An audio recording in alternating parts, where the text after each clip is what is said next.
डूब जा भक्ति में गाफिल जिंदगानी फिर कहाँ। डूब जा भक्ति में गाफिल जिंदगानी भी कहाँ। जिंदगानी फिर कहाँ।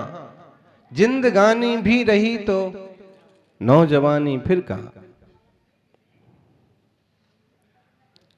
डूब जा भक्ति में गाफिल। गाफिल का मतलब होता है सोया हुआ, जिसे कुछ पता ही नहीं है कि क्या हो रहा है।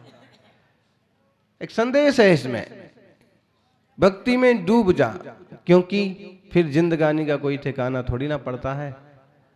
और जिंदगानी रही भी तो नौजवानी कहिए अथवा ये मौका फिर से आने वाला थोड़ी है। नंदीश्वर अष्टांगिका पर्व में नंदीश्वर विधान रचाया और भक्ति भाव से धूमधाम से पूजा की। मालूम नहीं पड़ता है कि व्यक्ति कब तक जीवंत है, कब तक स्वस्थ है, गारंटी तो नहीं है।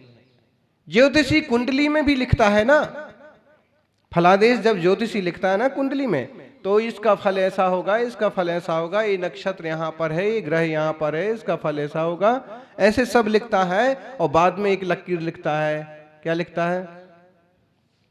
बाकी सब दैवाधीन, बाकी इसके भाग्य में जैसा होगा वैसा लिखा होगा। जिस नक्षत्र में गुरुदेव सन्मति सागर जी का जन्म हुआ, उसी नक्षत्र में, उसी तिथि में, तारीख में और भी कई सारे लोगों का जन्म हुआ होगा, लेकिन वो तपस्वी सम्राट बन गए। बाकी किसी का कोई अता पता ही नहीं है। जिस तारीख में मोदी जन्मे, उस तारीख में और भी लोग जन्मे होंगे, उस तिथि में, उस समय पर। तो अपना लक भी होता है, भाग्य होता है, पुरुषार्थ होता है। और हमारे हाथ में है कि हम पुरुषार्थ करें भक्ति का, सेवा का, आराधना का, सहजता का, व्रत का, विकास का।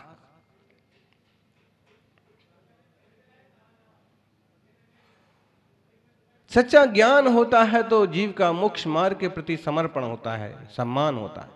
और सच्चा ज्ञान नहीं होता है तो गफलत में समय जाता है, फिर नौजवानी भी चली जाती है, बुढ़ापा भी चला जाता है, जीवन पूरा हो जाता है। और ये जरूरी थोड़ी ना है कि हर व्यक्ति बुढ़ापे तक पहुंचे भी। कितने पहुंचते हैं, कितने नहीं पहुंचते। कोई बुढ़ापे में भी युवाओं की तरह काम करते रहते हैं, जैसे कि जयंती लाल जी। और कोई कोई युवा होकर के भी बूढ़े जैसे हो जाते हैं, काम नहीं करते, आलसी हो जाते हैं। प्रमादी ना बने, जब तक सांसें हैं, जीवन है, जिंदगी है, धर्म ध्यान करते रहे। सज्जनों, गुणभद्र आचार्य कहते हैं, हा हतोसी तराम जंतो एनास्मिंस्तौ सांप्रतम ज्ञानम काया शुचिज्ञानम तत्यागः किल साहसः। हाय हाय तू नष्ट हुआ इस तन से करके अतिशय राग, ज्ञान यही तन असुचि जानना, साहस है इस तन का त्याग। हाय हाय, इस देह के कारण से हे जीवात्मन तू नष्ट हुआ। कैसे नष्ट हुआ? आप कहो कि देह के कारण से तो पहचान में आता है, जाना जाता है, नष्ट कैसे हुआ? वास्तव में तन में बहुत राग करके, तना तनी करके इसने अपना जीवन ही तो खराब किया। जिसका तन में राग होता है वो तना तनी करता है, वो पत्नी बनाता है, वो पति बनाता है, वो संसार बढ़ाता है। और जिसका अपने तन में राग नहीं होता है, वह इस विषय विकार से ऊपर उठ करके ज्ञान स्वभावी आत्मा का ही अनुभव करता है, स्वभाव का, स्वरूप की रुचि करता है। सज्जनों, हे प्राणी, तू अत्यंत ठगाया गया है, नष्ट हुआ है, इस शरीर के ममत्व से अति दुखी हुआ है। काया को असुचि जानना ही सच्चा ज्ञान है और इसे पवित्र मानना ही सच्चा अज्ञान है। सच्चा अज्ञान अज्ञान तो झूठा ही होता है, लेकिन सच्चा अज्ञान है ये। देह और आत्मा को जो एक मान रहा है वो सच्चा अज्ञानी है।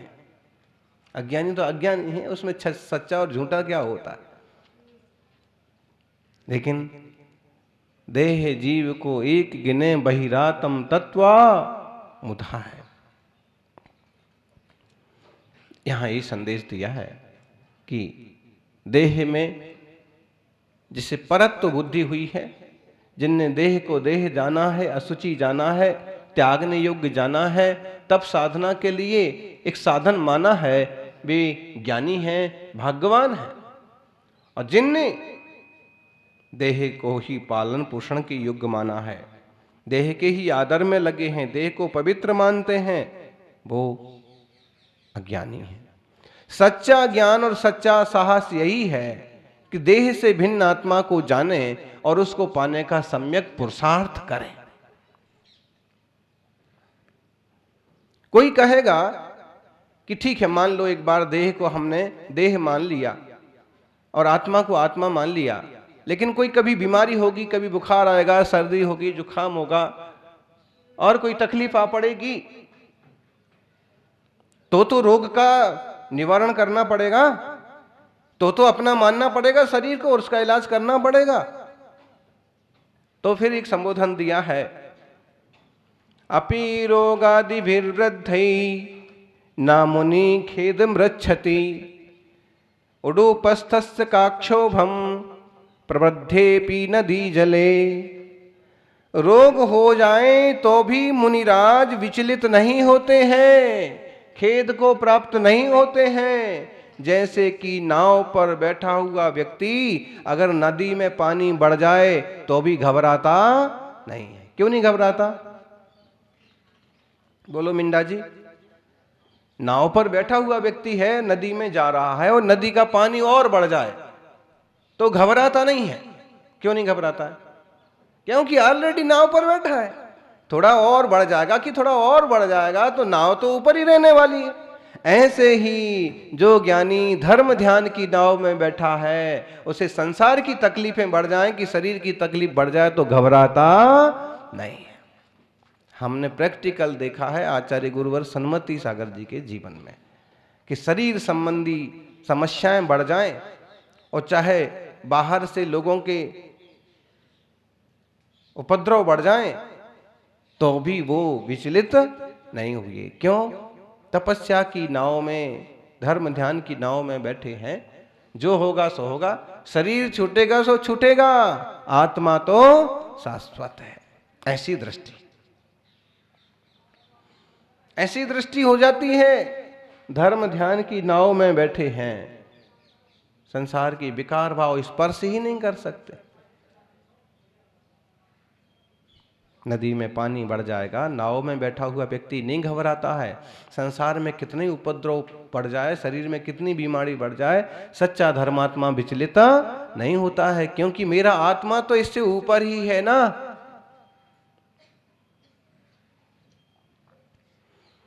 आप कहोगे थोड़ा तो लगता होगा, रोग आदिक बढ़ने पर भी यति किंचित खेद नहीं करते। बड़े नदी में नीर नाव में बैठे नर न चुभित होते हैं। कमंडल लेके जब चलते थे गुरुदेव का,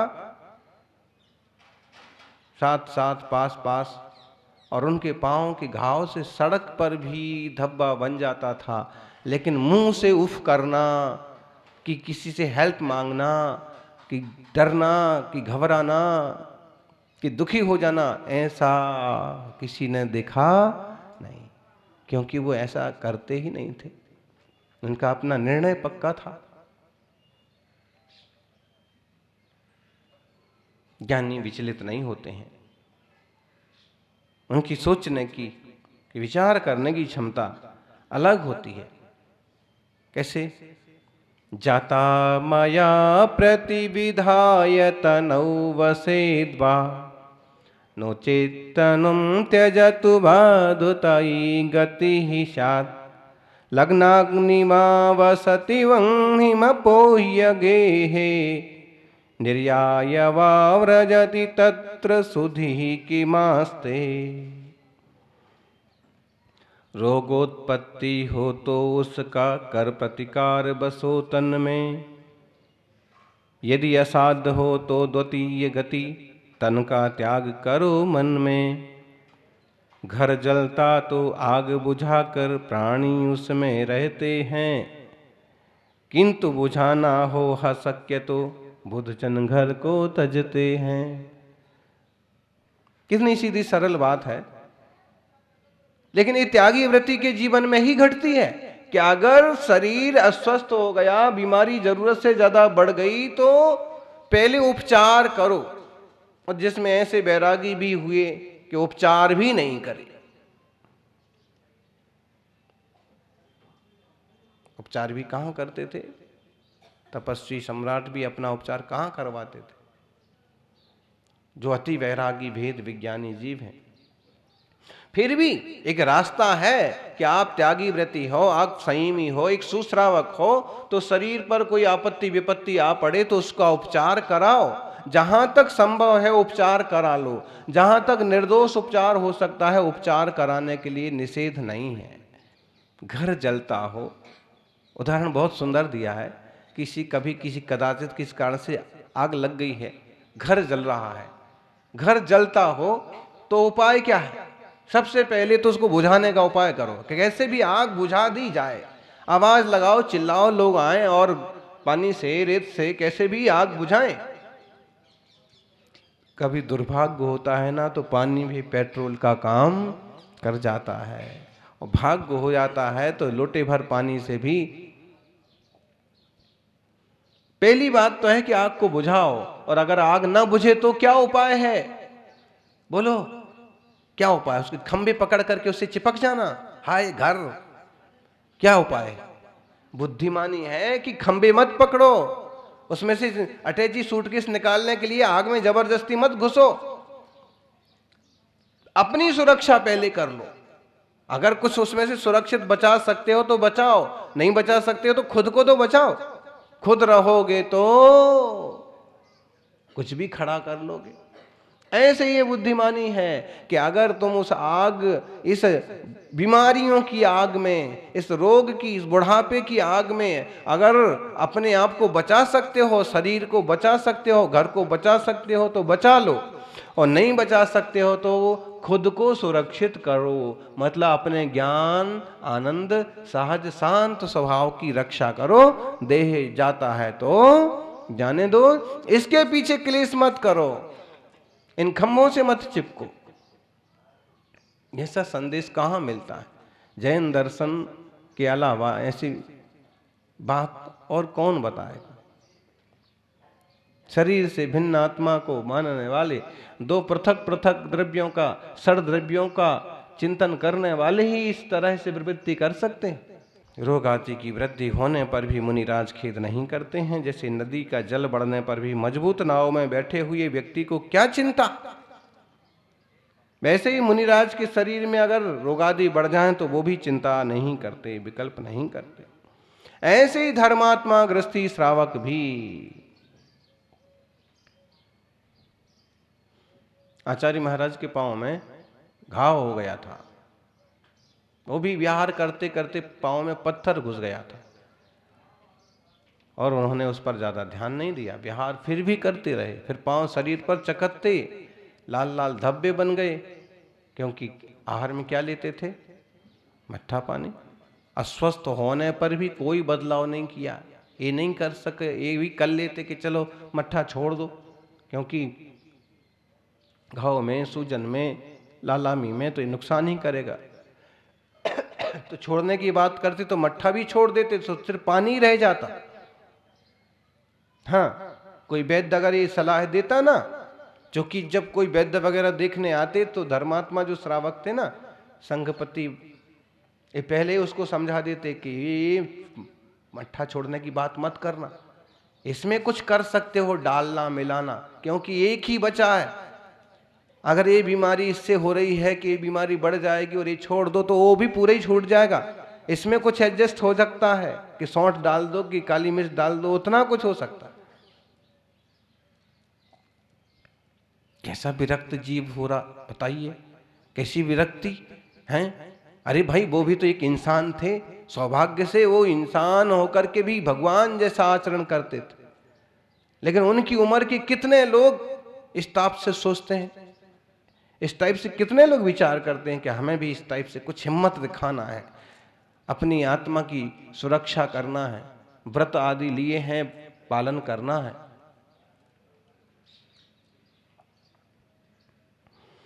सज्जनों, संघ में एक माताजी के हाथ पर गाड़ी चढ़ गई थी। गुरुदेव रोज उसकी वैयावृत्ति करवाते थे और उसका रोज पट्टी करवाते थे, लेकिन वो एक आचार्य ने उन्होंने अपने जीवन को निखारा, वैसे अपने शिष्यों को भी वैसा परफेक्ट बनाने की कोशिश की। चाहे तो माताजी बहुत दुखी हो सकती थी, लेकिन गुरु का संबल मिलने से उनकी भी पट्टी होती रही 6 महीने तक, है ना। और फिर जाकर के हाथ तब जाकर सही हुआ। हड्डियां सब चूर चूर हो गई थी, लेकिन हॉस्पिटल जाना कि हॉस्पिटल भेजना, ऐसा कुछ नहीं। और 1 साल बाद उनकी समाधि हो गई। उनकी अपनी आयु पूरी होने से हुई, लेकिन उनको इस कारण से न उनकी समाधि हुई, न उनको मार्ग से विचलित होना पड़ा। और एक माता जी थी शांतिमती, सुमंगलामती, बूढ़ी बूढ़ी माताजियां थीं, लेकिन जब उनके शरीर की व्याधि कुछ बढ़ी तो 3 उपवास करना, पानी लेना। देखो, ऐसे महान आदर्श गुरु को देख करके उनकी भी हिम्मत हो गई कि जब ये तो समाधि नहीं कर रहे हैं 2008 में, 2009 में, जब ये तो समाधि नहीं कर रहे हैं और इतना तपस्या करते हैं, तो उनका भी मनोबल बढ़ा। और 3 उपवास करने के बाद पानी लेकर के ऐसे लगभग 6 महीने तक किया, और फिर उन माता जी ने समाधि की। आप कहोगे कि तो भी मौत मरना हुआ। भी मौत मरना नहीं हुआ है। जब उन्हें पता पड़ गया कि कैंसर जैसी खतरनाक बीमारी है, अथवा समझ लीजिए कि कोई और ऐसी चीज है कि जो सुधर नहीं सकती है, टीबी जैसी संभावना डॉक्टर बता रहे हैं, तो फिर जब ये चीजें हैं, हो सकती हैं, तो इनसे दुखी और परेशान होने की बजाय तपस्या क्यों नहीं बढ़ाई जाए? जिस घर में आग लग गई उस घर को क्यों नहीं छोड़ दिया जाए? ऐसे भेद भिन्नता स्वरूप संवेदन के बल पर और साधक समाधि कर देते हैं। सज्जनों, भक्ति करने वाले जीव साधना का मार्ग पाते हैं, और साधना के मार्ग पर चलने वाले जीव समाधि तक भी पहुंच जाते हैं। भगवान जिनेंद्र से यही प्रार्थना है कि हमारे जीवन में भी ये वीतराग जिनेंद्र भगवान के शासन की आराधना मान्यता बनी रहे, हमारा आत्मा भी परमात्मा बने। जय बोलिए 24 तीर्थंकर भगवान की।